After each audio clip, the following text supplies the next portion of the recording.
Hi, this is my second video for my entry series on Tumblr Dream School, and I'm going to be going over REM sleep and dream recall. So starting with REM sleep, just to go over it, what it is. It's the last of the 5 stages of sleep. It's the most important because we have most of our vivid, memorable dreams during it, and it's a time when our body produces alpha waves, which are the same kind of waves that our brain produces when we're awake. There's a couple of different theories about why REM sleep is so important and why our body does it, and that's what I'm going to be going over right now. Okay, so the first theory is that there's a link with memory in REM sleep.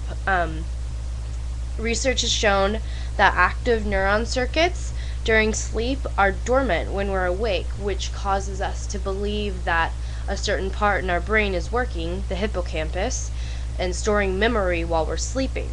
However, this can also be disproved because a man who had a brain injury and was not able to do REM sleep graduated law school just fine. And if you had no way to remember things, I don't think anyone would be capable of graduating law school. So it may or may not have a slight effect on memory. Another is a link with stress slash like sanity or well-being. It's thought that REM sleep relieves stress because when we dream, our dreams are meant to relieve stress or what we went through during the day or repressed thoughts or feelings.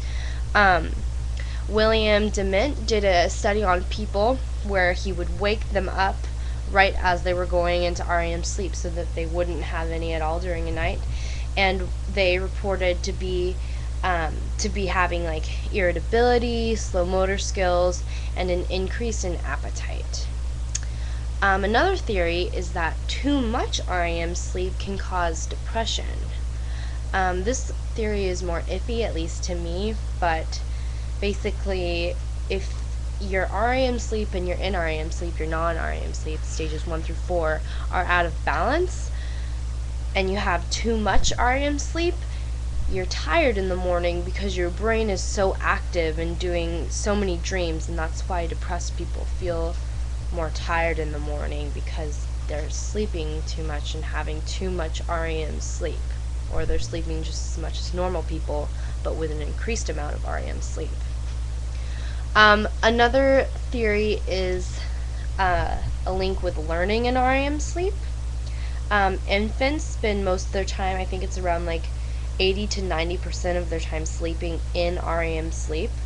And they also have rapid motor skills being created, and research shows that as humans get older, we do not spend as much time as we did in REM sleep as when we were infants, and we also do not have that rapid growth of motor skills in our head. So that's another link. Okay, basically all theories lead to the fact that REM sleep is incredibly important and is incredibly important to humans, and while it's not proven exactly why we have it, it is proven that if whatever reason is extremely important. Sorry, that was extremely redundant. Anyways, on to dream recall. So dreams are probably hard to remember because humans learn by repetition and association. Dreams are often vague and hard to relate or correlate with reality. Just like a foreign phrase, like in a different language or something like that, is hard to remember because we can't as easily relate it to our own language if someone were to like say a phrase in English or whatever foreign tongue you have. But a way to improve your dream recall is by keeping a dream journal. I have a dream journal that I actually made last night. Here it is. I decorated it before bed, and I really thought and thunk really hard about having a dream last night and remembering my dreams, because you dream every night. But I thought very, very hard about having a dream last night, and I made this dream journal so that I could write it down. And that actually helped me remember, and I did remember my dreams. I reminded myself, like right before I went to bed, that when I wake up, the first thing I'm going to do is write down my dreams. And I actually woke up a couple of times during the night, like, I believe probably right after my REM sleep, like right after coming out of stage 2 of sleep. And I like made mental notes to myself to like, okay, remember that you dreamed about, here, I'll even read you what I wrote to myself. I said, some animal died.